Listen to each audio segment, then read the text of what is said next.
कार्तिक मास के कृष्ण पक्ष की त्रयोदशी तिथि में पड़ने वाली धनतेरस का पर्व हमारे सनातन हिंदू धर्म में अत्यधिक महत्व रखता है।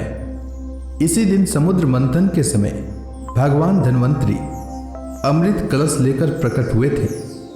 इस साल धनतेरस 18 अक्टूबर को रहेगा, क्योंकि धनतेरस की पूजा त्रयोदशी तिथि में प्रदोष काल में करना चाहिए और प्रदोष काल में भी वृषभ काल में धनतेरस की पूजा करना सबसे शुभ माना जाता है और ऐसा 18 अक्टूबर को ही संभव है।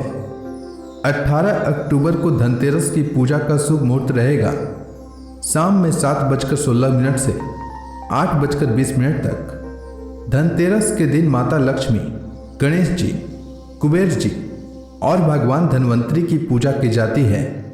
कई लोग जानना चाहते हैं कि धनतेरस की पूजा कैसे करें, तो आज के इस वीडियो में मैं आपको धनतेरस की पूजा कैसे किया जाता है उसके बारे में बताने वाला हूं। आप भी इस विधि से पूजा करके सालों भर माता लक्ष्मी को प्रसन्न रख सकते हैं। उनकी कृपा सालों भर आप पर बनी रहेगी।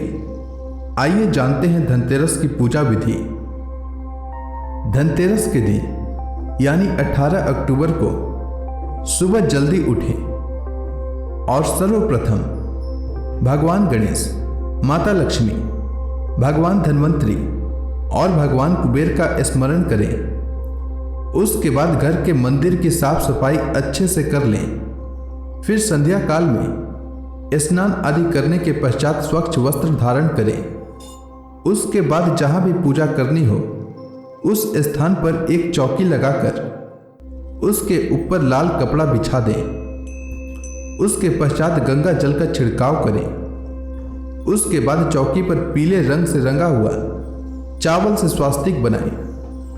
फिर चौकी पर थोड़ी थोड़ी चावल 4 स्थान पर रखें और चारों स्थान पर पुष्प रखकर भगवान गणेश, माता लक्ष्मी, भगवान धन्वंतरी तथा भगवान कुबेर जी का प्रतिमा स्थापित करें।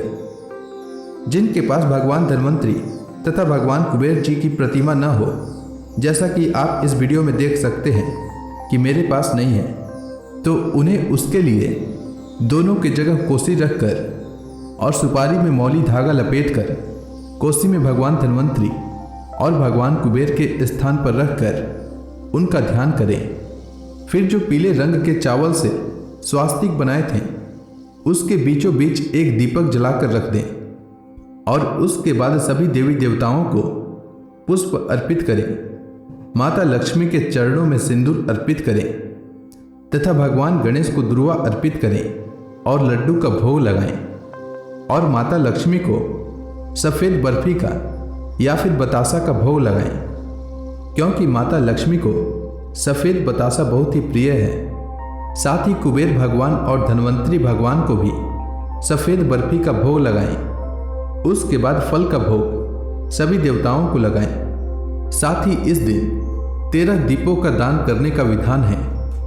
पहला घर के मंदिर में, दूसरा धन्वंतरी देवता को, तीसरा यम देवता को, चौथा चित्रगुप्त जी को, पांचवा पितरों को, छठा घर के बीचों बीच, सातवां तुलसी जी के पास, आठवां गौशाला में, नौवां पानी की टंकी या कुएं के पास, 10वां छत पर या बालकनी में दोनों किनारों पर, 11वां भंडार गृह में या रसोई घर में, 12वां तिजोरी के पास और 13वां कुल देवता के नाम से दीप दान किया जाता है। अब जो दिया आप यम के लिए निकाल रहे हैं उसके लिए आटे का चौमुखी दिया बनाकर चारों तरफ से बत्ती लगाएं और उसे एक तरफ से जला लें। उसके बाद यम का दीपक मुख्य दरवाजे से बाईं ओर इस प्रकार रखें कि दिए का लौ दक्षिण दिशा की ओर हो।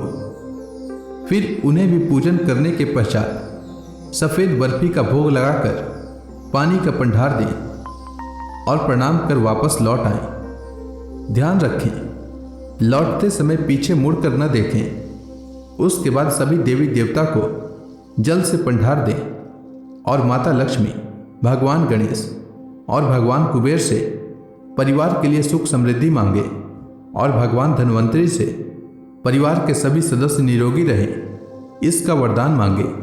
जिससे आपका परिवार तथा स्वयं भी सालों भर निरोगी रहें। तो यह थी धनतेरस की पूजा विधि।